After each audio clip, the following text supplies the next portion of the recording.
আপনাকে কোনো অ্যাস্ট্রোলজার বলেছে কালো কুকুরকে খাবার খাওয়ান, তাহলে আপনার শনিদেবের সমস্যা মিটে যাবে বা রাহুজনিত সমস্যা মিটে যাবে।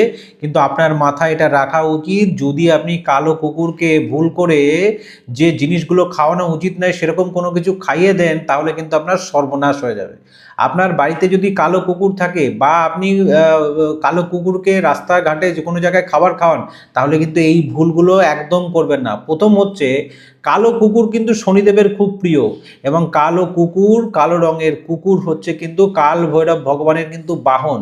তাই কালো কুকুরকে কোনো দিনও কোনো বাসি পচা খাবার কিন্তু খাওয়াবেন না, না হলে কিন্তু আপনার লাইফে ভয়ঙ্কর সমস্যা নেমে আসবে।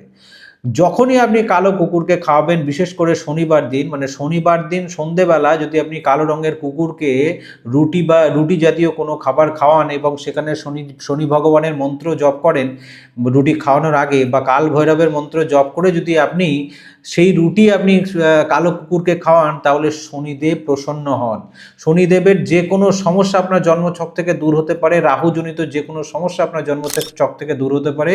কিন্তু ভুল করেও কালো কুকুরকে কোনো সময় বাসি পচা খাবার কিন্তু খাওয়াবেন না। আপনার বাড়িতে যদি থাকে বা রাস্তায় থাকে, কোনো জায়গাতেই বাসি পচা খাবার, কোনো নেশা জাতীয় কোনো খাবার, বা অনেক অনেক দিন ধরে পড়ে আছে কোনো খাবার বাড়িতে আপনি গিয়ে কুকুরকে খাইয়ে দিলেন, এইরকম কিছু করবেন না। এতে সমস্যা কিন্তু 3 গুণ কেন 10 গুণ বেড়ে যাবে।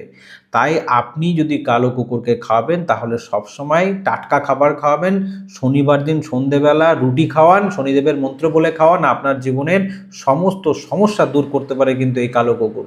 কিন্তু নিয়মটা আপনার জানা দরকার। ভুল করেও এই ধরনের বাসি খাবার কিন্তু কালো কুকুরকে খাওয়াবেন না। কারণ কালো কুকুর কিন্তু শনিদেবের খুব প্রিয়।